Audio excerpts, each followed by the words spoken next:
बिस्मिल्लाहिर्रहमानिर्रहीम। अस्सलाम वालेकुम नाज़रीन, बहुत बड़ी खबर, आज की सबसे बड़ी खबर। और वो खबर ये है कि जो इमरान खान साहब के खिलाफ 190 मिलियन पाउंड का केस बनाया था अलकादर ट्रस्ट बुशरा बीबी के खिलाफ, वो केस तकरीबन ज़मीन बोस हो गया। और एक बड़ी खबर सामने निकल के आई है कि उसका, क्योंकि ये केस बनाया गया था जो नेशनल क्राइम एजेंसी है बरतानिया की, और पाकिस्तान में जो एसेट रिकवरी यूनिट बनाया था शहजाद अकबर साहब की सरबराही में, वो केस उन दोनों के जो आपस में ख़तों की राबत थी, एक दूसरे को इन्होंने लेटर लिखे थे और जो नेशनल क्राइम एजेंसी ने वापस लेटर लिखे थे, उसके ऊपर बनाया गया था। और वो खबर ये सामने आई है, नैब ज़राए ने खुद बताया है कि उनके वो रिकॉर्ड जो है मुकम्मल तौर पर गुम हो चुका है, उसका रिकॉर्ड है ही नहीं। अब जब उसका रिकॉर्ड नहीं है और वो किस तरह गुम हुआ है वो आपके सामने रखते हैं, तो फिर इमरान खान साहब की बरियत भी उसके अंदर अब तकरीबन होने वाली है और हो जाएगी। बहुत बड़ी खबर है। और उसके अलावा जो है नवाज शरीफ साहब ने जो प्रेस कॉन्फ्रेंस की और जिस तरह उन्हें लॉन्च करने की कोशिश की गई, वो भी जो उनकी लॉन्चिंग है वो नाकाम हो गई। और ख़बर ये आ रही है कि नवाज शरीफ साहब ये प्रेस कॉन्फ्रेंस नहीं करना चाह रहे थे, उनसे ज़बरदस्ती इस्टेब्लिशमेंट ने प्रेस कॉन्फ्रेंस करवाई, और वो क्यों करवाई वो भी आपके सामने रखते हैं। उसके अलावा इससे जो अगली खबर है वो है कि इमरान खान साहब इस वक्त भी फ़ौज के अंदर सबसे ज़्यादा मकबूल हैं। ये बात की है जनाब इस्टेब्लिशमेंट के खुद के करीबी साथी और जो करीबी उनके आप कह सकते हैं कि बहुत ही करीबी उनकी मामलात इस्टेब्लिशमेंट और नून लीग के साथ है, वो खुद कह रहे हैं कि इमरान खान इस वक्त भी फ़ौज के अंदर सबसे ज़्यादा मकबूल है। नाज़रीन, सबसे पहले ये खबर आपके सामने रखनी है जो 190 मिलियन पाउंड केस के हवाले से है।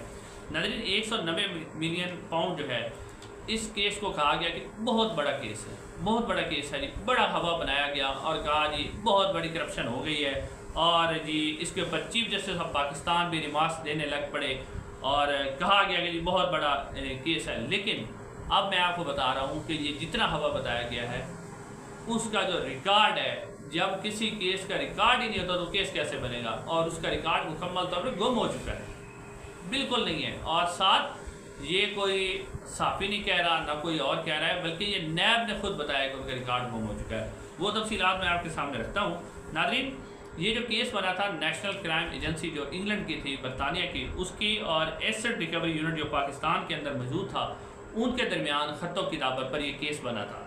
केस ही इस तरह बना था कि जो एसेट रिकवरी यूनिट है पाकिस्तान का, उसने ख़त लिखा था, जो नेशनल क्राइम एजेंसी बरतानिया की है, उसको ख़त लिखा था कि वहाँ से, और इन खतूत के अंदर जो जिक्र है वो हसन नवाज साहब का भी है, जो कि नवाज शरीफ साहब के साहबजादे हैं। उन्होंने खत लिखा था कि मलिक रियाज के जो बेटे हैं अली रियाज साहब, उन्होंने जो वन हाइड पार्क है बरतानिया के अंदर, वहाँ पर एक फ़्लैट ख़रीदा था, और उन्होंने ये फ़्लैट ख़रीदा था हसन नवाज से, जो कि नवाज शरीफ साहब के साहबजादे हैं, और ये बड़ी भारी कीमत में ख़रीदा गया था, यानी ओवर मुआवजा लगाया, उस कीमत से भी बढ़कर इसको ख़रीदा गया था। तो इसके ऊपर जो पाकिस्तान का एसेट रिकवरी यूनिट है, उसने नेशनल क्राइम एजेंसी बरतानिया को ये ख़त लिखा था कि हमें इसकी तहकीकात करके बताएं कि कहीं ये जो रकम दी गई है ये कहीं मनी लॉन्ड्रिंग के ज़रिए तो इंग्लैंड नहीं पहुंची, या बगैर टैक्स दिए हुए या गैर कानूनी तौर पर तो वहाँ नहीं पहुंची। तो ये जो इतना महंगा सौदा हुआ है, तो ये कहीं जो रकम है ये मनी लॉन्ड्रिंग करके तो नहीं पहुँची। तो नाज़रीन, ये केस इसी बुनियाद पर बनाया गया था कि नेशनल क्राइम एजेंसी और जो एसेट रिकवरी यूनिट जिसके सरबराह थे शहजाद अकबर साहब, और उनके साथ एक और शख्स भी थे जिनका नाम है ज़िया मुस्तफ़ा नसीम साहब। ज़िया मुस्तफ़ा नसीम जो हैं वो एक्सपर्ट थे, यानी प्रॉपर्टी को जानने वाले थे, तो उनको रखा गया था ताकि वो मालूमात हासिल कर सकें।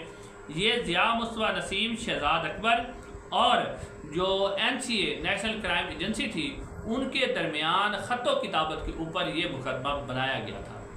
अब नाज़रीन, उसके बाद फिर जो नैब है, फिर एसेट रिकवरी यूनिट जो पाकिस्तान का था, उसने दोबारा उनको ख़त लिखा नेशनल क्राइम एजेंसी को कि जी अली रियाज ने, क्योंकि इमरान खान साहब एक एमनेस्टी स्कीम लेके आए थे, और तो उस एमनेस्टी स्कीम को इस्तेमाल करते हुए अली रियाज जो थे, उन्होंने अपना ये जो फ्लैट था अपने असासों में ज़ाहिर कर दिया था। उसके बाद जो एसेट रिकवरी यूनिट था, उसने ख़त लिखा था कि अब क्योंकि अली रियाज ने अपने असासों में इसको ज़ाहिर कर दिया है, लिहाजा हम इसके ऊपर मज़ीद इंक्वायरी नहीं करना चाहते।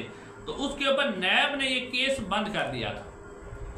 नैब, अब इमरान, एक तो नैब ने केस बंद कर दिया था, फिर उसके बाद जो इसकी जो ख़तों किताबत थी, यानी जो उनके दरमियान रब्ता होता रहा, नेशनल क्राइम एजेंसी जो उन्हें रिपोर्ट देती रही, फिर इधर से एसेट रिकवरी यूनिट्स खत लिखता रहा, वो सारे खतूत अब नैब कह रहा है, उनका तफ्तीशी अफसर कह रहा है कि वो रिकॉर्ड हमारे पास मौजूद नहीं है, और वो रिकॉर्ड ले गए हैं शहजाद अकबर साहब और जो ज़ियाउल्ला नसीम साहब थे, ज़िया मुस्तफ़ा नसीम साहब थे, वो सारा रिकॉर्ड ले गए हैं। हमारे पास किसी किस्म का कोई रिकॉर्ड मौजूद नहीं है। अब नाज़रीन, आपने देखा ही होगा कि इमरान खान ने कहा कि मैं एक गवाह लेके आऊँगा, क्या वो यही लेटर पेश करेंगे या उनके पास कोई और गवाह है? नाज़रीन, जब ये रिकॉर्ड गुम हो जाता है ना, तो सुप्रीम कोर्ट, बेशक ये जो ट्रायल कोर्ट है ये इमरान खान को सज़ा दे दी, लेकिन जब ये मामला हाई कोर्ट में जाएगा तो हाई कोर्ट ने कहना है कि जिस बुनियाद पर आपने मुकदमा बनाया था, वो जो आपके पास कागजात हैं या जो आपके दस्तावेज़ हैं वो हमारे सामने रखें। इसकी मिसाल मैं आपको दिखाऊं कि मरियम नवाज़ और नवाज शरीफ साहब जो नैब के एवन फील्ड के केस में बरी हुए थे, उसमें भी यही हाई कोर्ट ने, इस्लामाबाद हाई कोर्ट ने कहा था कि हमारे पास दस्तावेज़ात रखे नैब, तो नैब के पास दस्तावेज़ात नहीं थी तो वो बरी हो गए थे। फिर आसिफ अली जरदारी साहब के ऊपर भी एक मुकदमा बना था, उसमें भी इसी बुनियाद पर आसिफ अली जरदारी साहब भी बरी हो गए थे। तो ये एक बहुत बड़ी खबर है। अब क्योंकि इसका रिकॉर्ड नहीं है, यूँ ही हाई कोर्ट के अंदर ये मुकदमा आएगा और फिर इमरान खान साहब भी कह रहे हैं मैं गवाह लेकर, हो सकता है वो ये लेटर ही दे दें, तो ये मुकदमा बिल्कुल फारिग हो जाएगा। ये एक बहुत बड़ी खबर थी जो आपके सामने रखनी थी। उसके अलावा नाज़रीन, जो नवाज शरीफ साहब हैं उन्होंने कल एक प्रेस कॉन्फ्रेंस की। अब खबर ये सामने आई है कि प्रेस कॉन्फ्रेंस जो है, पहले तो आप देखें ये स्क्रीनशॉट मैं आपको एक दिखा रहा हूँ, जिसमें सिर्फ 151 लोग नवाज शरीफ साहब की प्रेस कॉन्फ्रेंस देख सके। और उसके बाद जो मुस्लिम नून का यूट्यूब चैनल है उसके ऊपर अब तक यानी 8 से 9 घंटे उसको हो चुके हैं, 10 घंटे 12 घंटे हो गए, 15 घंटे आप लगा लें, 18 घंटे हो गए इस प्रेस कॉन्फ्रेंस को। तो इसको सिर्फ 3000 के करीब लोगों ने देखा है। तो आपने देखा कि इसको तो मुस्लिम नून, और 3000 वही लोग हैं जो मुस्लिम नून की खुशामद करते हैं, आम आवाम ने तो इसको देखा नहीं, यानी मुस्लिम नून का वोटर भी जो है वो नवाज शरीफ साहब की प्रेस कॉन्फ्रेंस नहीं देखना चाह रहा। तो फिर दूसरों ने क्या दिया, तो 3000 लोग वही हैं जो नवाज शरीफ और मरियम नवाज के इर्द गिर्द फिर रहे थे, उन्होंने प्रेस कॉन्फ्रेंस देखी है। फिर आप देखें कि इसके हवाले से खबर ये सामने आई कि नवाज शरीफ साहब ये प्रेस कॉन्फ्रेंस नहीं करना चाहते थे, और ये प्रेस कॉन्फ्रेंस इस्टेब्लिशमेंट ने उनसे ज़बरदस्ती करवाई, और इस्टेब्लिशमेंट ने कहा कि आप अपना बयानिया खुद बनाएं। हम जो बयानिया, इस्टेब्लिशमेंट ने जितने बयानिया दिए थे वो सारे नाकाम हो गए, तो उन्होंने कहा अपना बयानिया आप खुद बनाएं। तो उसके बाद जो है नवाज शरीफ साहब ने प्रेस कॉन्फ्रेंस की और कहा यह भी जा रहा है कि उनकी प्रेस कॉन्फ्रेंस इसलिए करवाई गई क्योंकि फैज़ हमीद साहब को गिरफ्तार किया गया, और फैज़ हमीद साहब को गिरफ्तार सिर्फ और सिर्फ नवाज शरीफ और मुस्लिम नून को बयानिया देने के लिए किया गया, अदरवाइज उसके अंदर कोई हकीकत नहीं है। अगर जो फैज़ हमीद साहब के बारे में कहा जा रहा है कि जी 9 मई के अंदर वो मुलवस थे, तो इतनी देर हो गई, 1.5 साल हो गया, तो फैज़ हमीद साहब को बाद में क्यों गिरफ्तार किया, पहले क्यों नहीं गिरफ्तार किया गया? तो अब नवाज शरीफ साहब ने, एक तो ये जो प्रेस कॉन्फ्रेंस थी ये पहले रिकॉर्ड की गई, और रिकॉर्ड करने के बाद जो है इसको चलाया गया, और नवाज शरीफ साहब ने इसके अंदर वही राग जो है दोबारा वही राग आया कि मुझे क्यों निकाला। एक तो उन्होंने बिजली वाला तो साफ ज़ाहिर है वो उन्होंने झूठ बोला है कि बिजली के प्लांट तो उन्होंने खुद लगाए थे, और जो इल्ज़ाम है इमरान खान पर लगा रहे हैं, और कहते हैं कि मेरे दौर में बिजली सस्ती थी तो फिर इमरान खान में 16 रुपये थी तो अब 60 रुपये किसने की है। लेकिन अब नवाज शरीफ साहब कहते हैं कि मुझे क्यों निकाला, किसने निकाला, अब ये बयानिया बना रहे हैं। नवाज शरीफ साहब को पता ही है कि उन्हें जनरल बाजवा साहब ने निकाला था, लेकिन जो उन्होंने निकाला था ना, फिर उससे बढ़कर उन्होंने उसकी हिमायत भी की है। एक तो नवाज शरीफ साहब को जनरल बाजवा ने निकाला, फिर उसके बाद जेल से भी उन्होंने निकाला, जेल मेडिकल रिपोर्ट भी जनरल बाजवा ने बनाई, और नवाज शरीफ साहब को डील करके बाहर भी जनरल बाजवा साहब ने ही भेजा।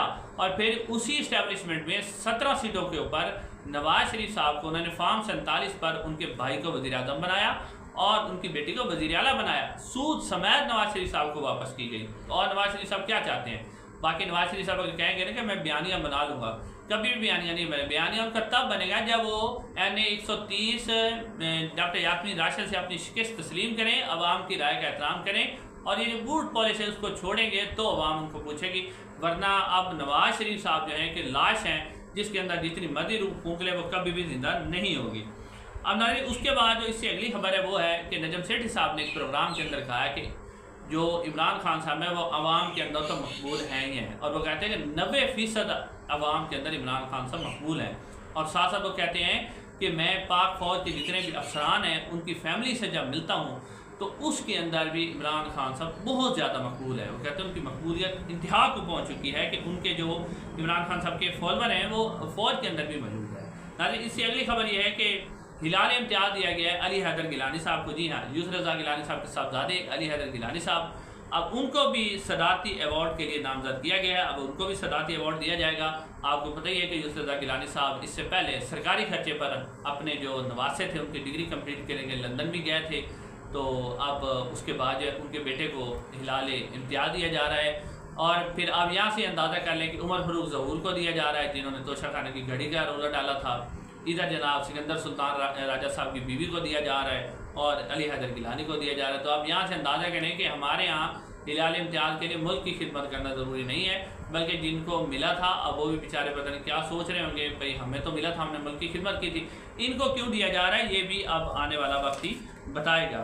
उसके अलावा नाज़रीन, ख्वाजा आसिफ साहब ने भी बड़ा अहम इंकशाफ किया है। ख्वाजा आसिफ साहब कहते हैं कि जो जनरल बाजवा है ना, उनको भी आर्मी चीफ नवाज शरीफ साहब ने लगाया था और उनके जो ससुर हैं जनरल इजाज़ अमजद साहब, उनकी सिफारिश पर लगाया था। तो जनरल इजाज़, ख्वाजा साहब कहते हैं जनरल इजाज़ अमजद साहब ने हमें ये गारंटी दी थी कि अगर आप इसे आर्मी चीफ बनाएंगे तो ये आपके साथ ही खड़ा रहेगा। और जनरल इजाज़ अमजद साहब ने कहा था कि अगर ये आपके साथ नहीं खड़ा होगा तो मैं अपने दमाद का नहीं बल्कि मैं आपको यानी कि आपके साथ ही रहूँगा। तो इससे जाहिर हुआ कि 2018 में जो कहा जा रहा है कि पाकिस्तान तहरीक इंसाफ को नशिस्तें जितवाई गई, वो बिल्कुल झूठ था। उसकी वजह है कि जब जनरल बाजवा साहब को सिफारिश पर लगवाया गया तो फिर ख्वाजा आसिफ साहब को भी उन्होंने नशिस्त जितवाई, ख्वाजा आसिफ साहब ने खुद माना था। उसके अलावा पंजाब में से, फैसलाबाद में से और भी बहुत से डिस्ट्रिक्ट में कम अज़ कम इमरान खान साहब की 16 से 17 नशिस्तें कम करके दी गई और इमरान खान को जनरल बाजवा ने जानबूझकर कमज़ोर हुकूमत दी। ये ख्वाजा आसिफ साहब खुद मान रहे हैं इस बात को कि जानबूझकर उन्हें कमज़ोर हुकूमत दी गई ताकि इमरान खान जो है वो उनके रहम करम पर रहें। इंशाअल्लाह अगले वीडियो में